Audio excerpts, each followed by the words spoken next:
அண்மை செய்தியை பார்க்கிறோம். ஆம்ஸ்ட்ராங் வழக்கு விசாரணைக்கு தடை விதிக்க மறுப்பு தெரிவிக்கப்பட்டிருக்கிறது. சென்னை உயர்நீதிமன்றம் மறுத்திருக்கிறது. அண்மை செய்தியை பார்க்கிறோம்.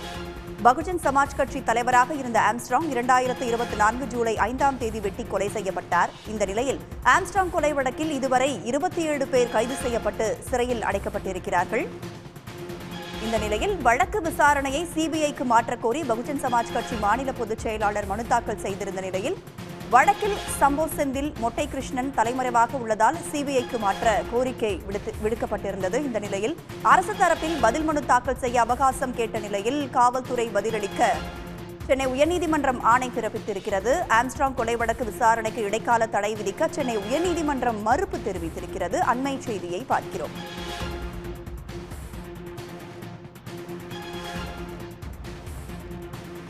கூடுதல் விவரங்களோடு செய்தியாளர் ரமேஷ்குமார் இணைந்திருக்கிறார். ரமேஷ்குமார், ஆம்ஸ்ட்ராங் வழக்கு விசாரணைக்கு தடை விதிக்க சென்னை உயர்நீதிமன்றம் மறுப்பு தெரிவித்திருக்கிறது. என்ன விவரங்கள்? பகுஜன் சமாஜ் கட்சி மாநில தலைவராக இருந்த ஆம்ஸ்ட்ராங் கடந்த ஆண்டு ஜூலை 5ஆம் தேதி தனது வீட்டின் அருகே வெட்டி கொல்லப்பட்டார். இந்த வழக்கில் இதுவரை 27 பேர் கைது செய்யப்பட்டு சிறையில் அடைக்கப்பட்டுள்ளார்கள். இவர்கள் மீதான வழக்கு விசாரணை என்பது சென்னை உயர்நீதிமன்ற வளாகத்தில் இருக்கக்கூடிய மாவட்ட முதன்மை அமர்வு நீதிமன்றத்தில் நடைபெற்று வருகிறது. இவர்கள் மீது குற்றப்பத்திரிகையும் தாக்கல் செய்யப்பட்டு விட்டது. விசாரணை என்பது நடைபெற்று வருகிறது. இந்த நிலையில தான் இந்த வழக்கை செம்பியம் காவல்துறையினர் நியாயமாக விசாரிக்கவில்லை என கூறிதான் இந்த விசாரணையை சிபிஐக்கு மாற்ற கோரி பகுஜன் சமாஜ் கட்சியினுடைய மாநில பொதுச் செயலாளரும் ஆம்ஸ்ட்ராங்கினோட சகோதரமான கீனோஸ் ஆம்ஸ்ட்ராங் சென்னை உயர்நீதிமன்றத்தில் மனு தாக்கல் செய்திருந்தார். அதுல ஒரு தேசிய கட்சியினுடைய மாநில தலைவராக இருந்த ஆம்ஸ்ட்ராங் கொலை வழக்குல பல முக்கிய அரசியல் கட்சியினர் தொடர்பு இருப்பதாக சந்தேகம் எழுந்து வரும் நிலையில மாநில காவல்துறை இந்த வழக்கை சுதந்திரமாக விசாரிக்க முடியாது என தெரிவித்துள்ளார். மேலும் இந்த கொலையில தொடர்புடைய அந்த சம்போ செந்தில் மற்றும் மொட்டை கிருஷ்ணன் ஆகியோர் தலைமறைவாக உள்ள நிலையில அவர்களை கைது செய்வதற்கு ஒரு முழுமையான நடவடிக்கையை காவல்துறை எடுக்கவில்லை என்றும், எனவே இந்த வழக்கை சிபிஐ விசாரணைக்கு மாற்ற வேண்டும் என்று அவர் கோரிக்கை விடுத்திருந்தார்.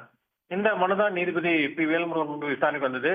அப்போது மனுதாரர் தரப்பில் ஆஜரான வழக்கறிஞர் இந்த வழக்கில் நிறைய பேர் இந்த வழக்கில் விடுவிக்க கோரி மனு தாக்கல் செய்துள்ளதாகவும், இந்த வழக்கில் வழக்கை உரிய முறையில் காவல்துறை விசாரிக்கவில்லை என்றும், எனவே சிபிஐ விசாரணைக்கு மாற்ற வேண்டும், அதுவரை இந்த வழக்கு விசாரணைக்கு இடைக்கால தடை விதிக்க வேண்டும் என்று வாதிட்டார்.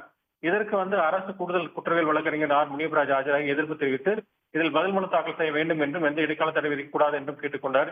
இதையடுத்து நீதிபதி இருதரப்பு வாதங்களை கேட்ட நீதிபதி இந்த வழக்குல எந்த ஒரு இடைக்கால தடை உத்தரவு பிறப்பிக்க முடியாது என்று கூறி இது குறித்து காவல்துறை பதிலளிக்க உத்தரவிட்டிருக்கிறார்.